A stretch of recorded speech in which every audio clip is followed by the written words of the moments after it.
এই ছেলে এখানে কি করেন কি আর কি মারাস নাকি দেন না মেয়ে দেন এখান থেকে যান দাঁড়ান যান আবার দাঁড়িয়ে আছে কোন কারণে যান এখানে যান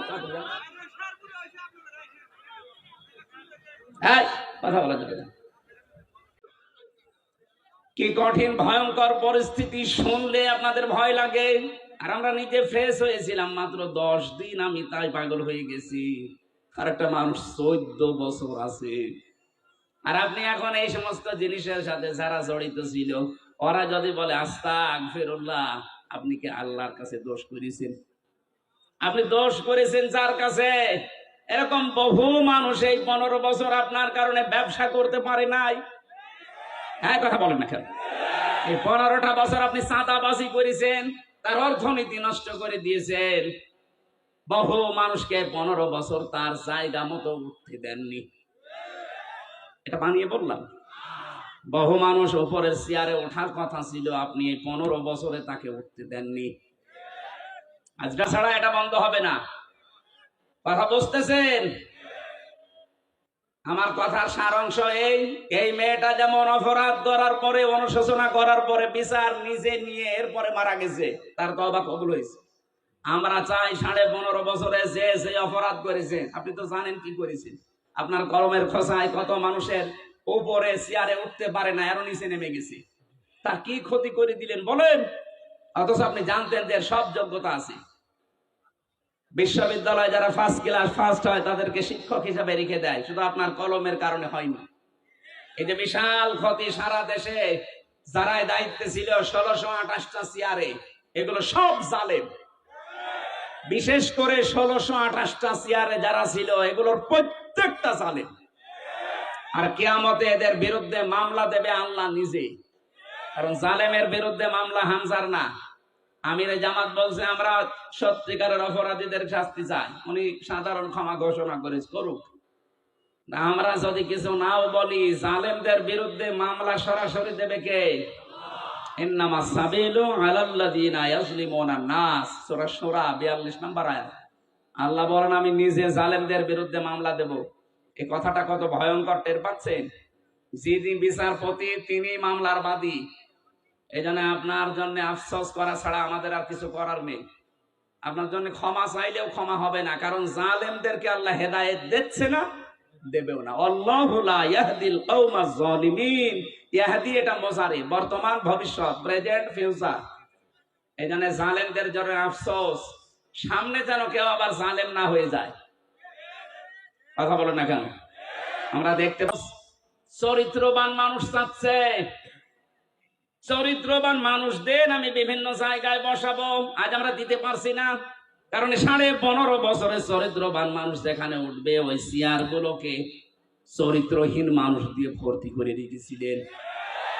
মানুষগুলোকে তো উঠতে দেননি, এরা জায়গা মতো যাবে কি করে? এদের যে বিশাল ক্ষতি করে দিলেন 15.5 বছরে, এখন কাবার গিলাফ ধরেও যদি বলেন আস্তাগফিরুল্লাহ, জীবনও মাফ হবে না। মাফ হওয়ার একটা পদ্ধতি আছে, যে মানুষগুলোর ক্ষতি করে দিলেন জীবনের, এদের এই জীবনের ক্ষতিপূরণ দেওয়া লাগবে। আমি আশা করছি আমার কথার ইঙ্গিতে আপনি বুঝেছেন যে কি ক্ষমা কি করে চাওয়া লাগে। অপরাধ করেছেন একজনের কাছে আর মাফ চাচ্ছেন আপনি আর একজনের কাছে। এক ওসি পেয়েছিলাম জেলখানায়, আমার বলছে হুজুর দেখেন তো আমার তওবাটা কেমন করে হয়ে গেল। কি সেই যে নির্বাচন কেন আমি বাইরে ছিলাম, আমার যে কনস্টেবল আছে, আমার যে এসআই আছে, এসআই আছে, দারোগা আছে, যা এদেরকে নিয়ে আমি আল্লাহর রাস্তায় ভোট কাটা আরম্ভ করলাম। রাত 12টার পর থেকে কোরআন শরীফ আমার সামনে এইভাবেই বলছি, আমি ফাঁসির কন্ডেম সেলের ভেতরে আছি, উনি আমার সাথে দেখা করতে এই তাওবা শোনাচ্ছে যে আমি তাওবা করেছি, আমারটা কি হয়েছে। রাত 12:30টার পর থেকে আমরা আরম্ভ করলাম ফজরের আগ পর্যন্ত আল্লাহর নামে ভোট কাটতে কাটতে ফজরের আজান দিয়ে দিল, সব কমপ্লিট করে বাক্স জায়গা মতো পাঠিয়ে দিলাম। এবার গোসল করলাম, ওযু করলাম, 2 রাকাত নফল নামাজ পড়ে বললাম আস্তাগফিরুল্লাহ। হুজুর আমার এই তাওবা হয়েছে না। আপনি তো আল্লাহর কাছে দোষ করেননি, আপনি দোষ করেছেন হামজার কাছে। এ মানুষটাকে এমপি বানাতে 3.5 লাখ থেকে 4 লাখ হামজার রায় লাগে। কথা বলছেন, আর আপনি একা একা সব রায় দিয়ে দিলেন। আপনি যার জন্য দিয়েছিলেন সে তো পালিয়েছে, কিন্তু আপনার কি হবে? সবচাইতে ভয়ঙ্কর কথা হচ্ছে, আপনার এই 15.5 বছরের ভেতরে যারা ভোট দিতে পারে না এমন অনেক মানুষ মারা গেছে, তাদের কাছে আপনি মাফ চাবেন কি করে? এটা সবচাইতে ভয়ঙ্কর কথা। বেঁচে আছে যারা, বাড়িতে বাড়িতে গিয়ে বললেন যে আপনার ভোট আমি দিয়েছিলাম, আপনি কিছু মনে করেন না, অন্তত এক একটা ভোট দিতে পারেননি, 10,000 করে টাকা দেবো, তাও তো সে মাফ করে দিতে পারে। কিন্তু যারা মরে গেল, কব্বরে আছে, তাদের কাছে আপনি মাফ চাবেন কি করে বলেন? এই যে বিশাল ক্ষতি করে ফেললেন, এই ক্ষতিপূরণ আপনি কিভাবে তুলবেন বলেন তো? এরকম ক্ষতি দেশে অনেকের হয়নি। মাফ নাই চাওয়া চাই জীবিত মানুষের কাছে, মরে গেছে, মাফ চাবেন কি করে? কি করলেন বলেন আপনি? এখন নিজের কি ক্ষতি করলেন? এরকম ক্ষতি যেন সামনে কেউ আর না করেন। অনেকে এরকম ক্ষতি করার জন্য মশানে বসে আছে যে দাঁড়ান, থালা হাতে আগে পায়। এই জন্যই তো বিচার ব্যবস্থায় যারা আছে শক্ত হওয়ার জন্য আহ্বান জানাচ্ছি। এমন বিচার করবেন আন্তর্জাতিক অপরাধ ট্রাইব্যুনালে, কিয়ামতের আগে যেন কেউ আটকে ওঠে মানুষ। তাই নাকি? ইয়া রাসূলুল্লাহ, আপনি কি জানেন আমি উসমান ব্যবসা করি? বলে হ্যাঁ জানি। 1 মাস 20 দিন 25 দিন আমি মুকামে থাকি, মাল কিনে বেড়াই। মুকাম থেকে যখন বাড়ি আসি, খোদার কসম নবী গো, মুকাম থেকে বাড়ি এসে আমি উসমান বাড়িতে যাই না। আমি উসমান বাড়িতে যাই না। সর্বপ্রথম আগে আপনার চেহারা না দেখা পর্যন্ত আমি উসমান ঘরে যাই না। জোরে বলেন মারহাবা। এরাই ছিল আশিকে রাসূল। আমি মুকাম থেকে এসে আগে আপনার মুখ দেখি, তারপরে ছেলে মেয়ের মুখ দেখি। আর আজকে এসে চোখের পানি। আপনি একটু দাঁড়ান, কি হয়েছে? বলছে যে টাকার গরম দেখাইয়েন না, দাঁড়ান। উসমান গনি গিয়েছে, এই তো জমির দাম লিবি কত? বলে ভাই 3 জন কিনতে আসছিল, ওদের চেহারা খুব একটা ভালো না, টাকা তেমন দিতে পারবে না, আমাদেরকে তাড়াইছি, তো তোমার জন্য অপেক্ষা করবো। অত দরকার নাই, তুই জমির দাম লিবি কত? আমার মিল কারখানা, আমার গোডাউন গুদাম ঘর, আমার মেশিন পত্র, আমার ফ্যাক্টরি, সুযোগে সদ্ব্যবহার করে উসমান গনির যা কিছু আছে সব ইহুদি লিখে নিয়ে জমি দিয়ে দিয়েছে। উসমান গনির কিছু নাই। বলে হুজুর নেন। উসমান কত নিল? বলে স্থাবর অস্থাবর সকল সয় সম্পত্তি লিখে দিয়ে তারপরে জমিটা কিনেছি। আপনার চোখের পানি আমি সইতে পারবো না। আমার নবী বলে উসমান, এই জমির দাম তো এত নয়। উসমান গনি বলে ইয়া রাসূলুল্লাহ, ইয়া হাবিবাল্লাহ, সবকিছু নেওয়ার পরে যদি বলতো উসমান তোমার একটা চোখ লাগবে, আমি তাও তুলে দিতাম, কিন্তু আমার নবীর চোখের পানি সইতে পারি না। এরাই হলো আশিকে রাসূল।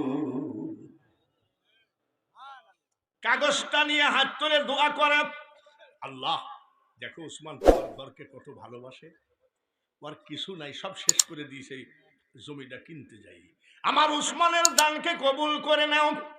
আল্লাহুম্মা আমিন। আমার উসমানকে জান্নাত দিও। আল্লাহুম্মা আমিন। মাবুদ গো, যে পরিমাণ টাকা দিয়ে আমার উসমান জমিটা কিনেছে তার থেকে 1000 গুণ বেশি টাকা দিও। উসমান গনি বলে আমিন। নবীর চোখে পানি, উসমান গনির চোখে পানি। নবীজি মুনাজাত শেষ করলেন, চোখের পানি মুছতেছেন, এমন সময় দেখে পিছনে ওই ইহুদি দাঁড়ানো। বলেন তো কোন ইহুদি? উসমান শোনো, আচ্ছা তোমার জন্য চোখের পানি ফেলে কানছে লোকটা কেনা? বলে ইনি আমার নবী। বলে নবী কি জিনিস?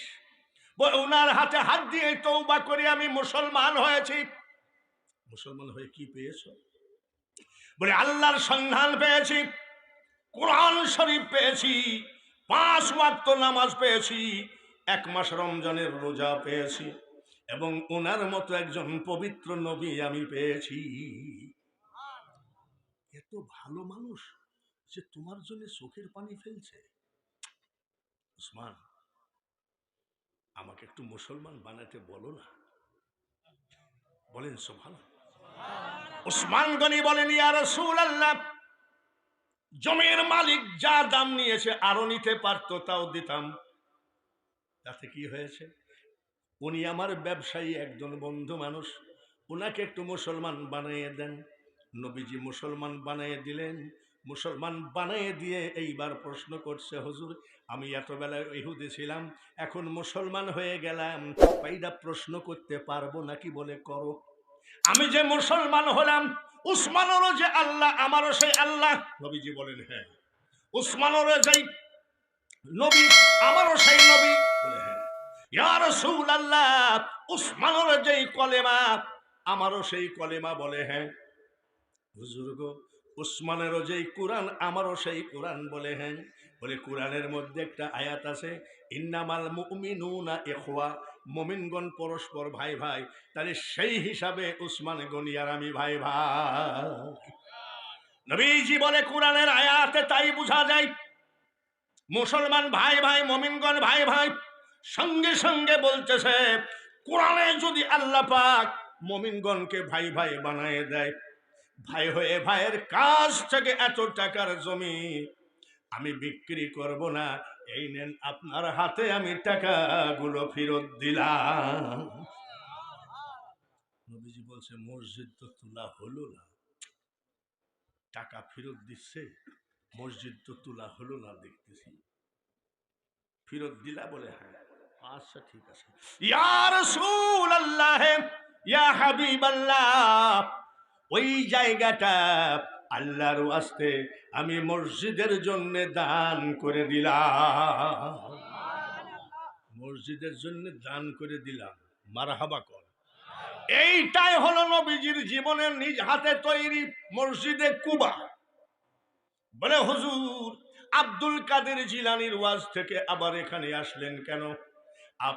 বক্তা যখন বেঁচে আছে ওয়াজের তো অসুবিধা নেই, বক্তা তো মরেনি।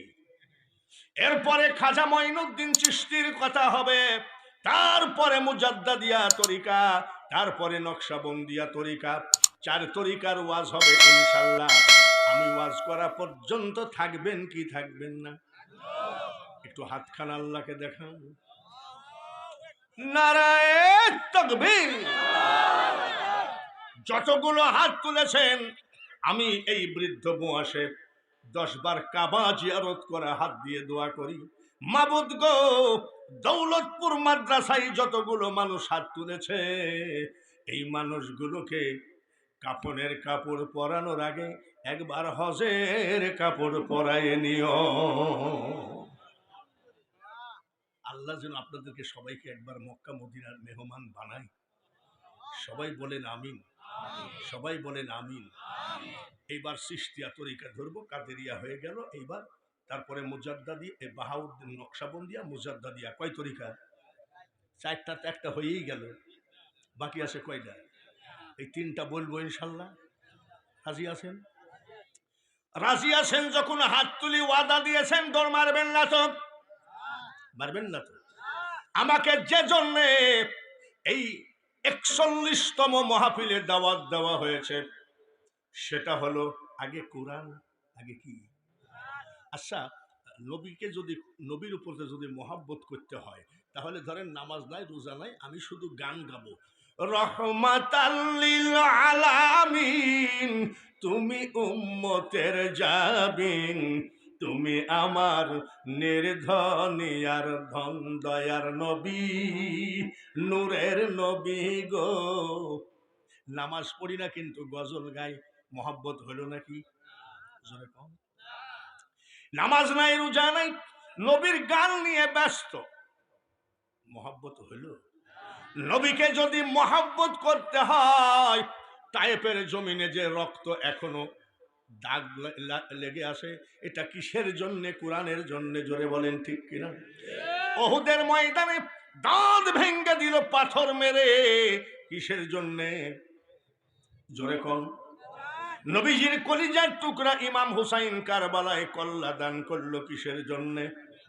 তাহলে নবীকে যদি ভালোবাসতে হয় আগে কোরআনটাকে জিন্দা রাখতে হবে।